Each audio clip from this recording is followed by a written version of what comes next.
नमस्कार, बहुत स्वागत है आप सभी का। आप मुझे न्यूज़ 18 के डिजिटल प्लेटफॉर्म पर देख रहे हैं। मैं हूं आपके साथ जया मिश्रा। बिहार विधानसभा चुनाव को लेकर अक्टूबर में चुनाव तारीखों का ऐलान हो सकता है और ऐसे में दोनों प्रमुख गठबंधनों में सीट शेयरिंग पर हलचल तेज हो चुकी है। सीट बंटवारे को लेकर कई दौर की बातचीत होने के बाद भी गठबंधन में अभी कुछ भी तय नहीं हुआ है, लेकिन अभी तक कोई ठोस नतीजा भी दोनों गठबंधन में नहीं दिख रहा है। दोनों गठबंधनों में शामिल छोटे दल सम्मानजनक सीटों के लिए अपना दावा पेश कर रहे हैं। बात सबसे पहले एनडीए की करते हैं, जिसमें देखिए JDU, BJP, LJP-are, Jitan Ram Manjhi की हम सेकुलर और उपेंद्र कुशवाहा की राष्ट्रीय लोक मोर्चा पार्टी है। ऐसे संकेत हैं कि बीजेपी और जेडीयू 100-100 सीटों पर लड़ेगी, यानी कि बाकी 43 सीटों का बंटवारा एलजेपी-आर, हम और रालोमो के बीच में होना है। इस गठबंधन में चिराग पासवान और जीतन राम मांझी दलित चेहरे हैं, जिनके बीच वार पलटवार भी देखने को मिलते रहता है। साल 2023 में हुए जातिगत सर्वे के मुताबिक बिहार में दलितों की आबादी 19.65% है, यानी कि 20% के करीब है। इसमें सबसे ज्यादा आबादी पासवान 5.31%, रविदास 5.2% और मुसहरों की 3.08% है। एलजेपी-आर की बात की जाए तो इसके प्रमुख चिराग पासवान खुद को मोदी का हनुमान बताते रहते हैं, जबकि साल 2015 में बनी हम पार्टी की वेबसाइट के मुताबिक एनडीए के स्वाभाविक सहयोगी वो है। सूत्रों की माने तो एनडीए के रणनीतिकारों को अभी भी उम्मीद है कि वीआईपी नेता मुकेश सहनी महागठबंधन से अलग हो जाएंगे।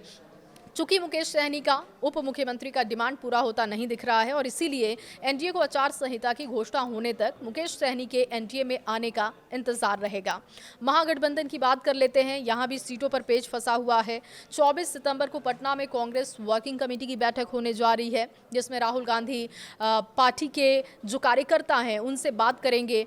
पार्टी मुख्यालय सदाकत आश्रम में नेताओं को वो संबोधित करेंगे। बैठक की तैयारियां जोर शोर से चल रही हैं। दूसरी तरफ आरजेडी सांसद संजय यादव को लेकर लालू परिवार में मचे घमासान ने तेजस्वी यादव को असहज कर दिया है। कांग्रेस का कहना है कि सीट बंटवारे में अच्छी और खराब सीटों का संतुलन होना चाहिए। अच्छी सीटें वो जहां पर कांग्रेस 2020 के चुनाव में जीती थी या फिर बहुत कम अंतर से हारी थी।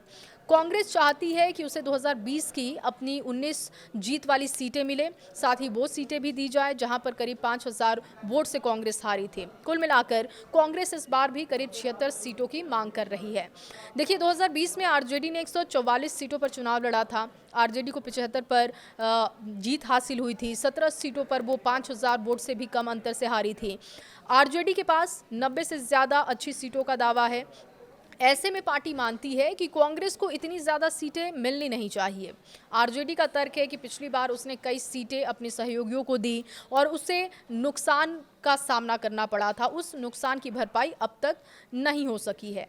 इधर भाकपा माले की बात हो तो भाकपा माले ने भी आरजेडी को 40 सीटों की सूची सौंपी, जबकि पार्टी पिछली बार 19 सीटों पर ही चुनाव लड़ी थी। वीआईपी के मुकेश सहनी ने 60 सीटों की मांग की है, जबकि पशुपति पारस की एलजेपी और हेमंत सोरेन के जेएमएम महागठबंधन की बात की जाए तो महागठबंधन का वो भी हिस्सा बनती हैं, तो उन्हें भी कुछ सीटें देनी हो सकती हैं महागठबंधन की तरफ से। और ऐसे में महागठबंधन में सीटों के बंटवारे पर अंतिम फैसला आसान नहीं होगा। खबर पर राय आपकी क्या है, कमेंट बॉक्स में जरूर साझा कीजिएगा।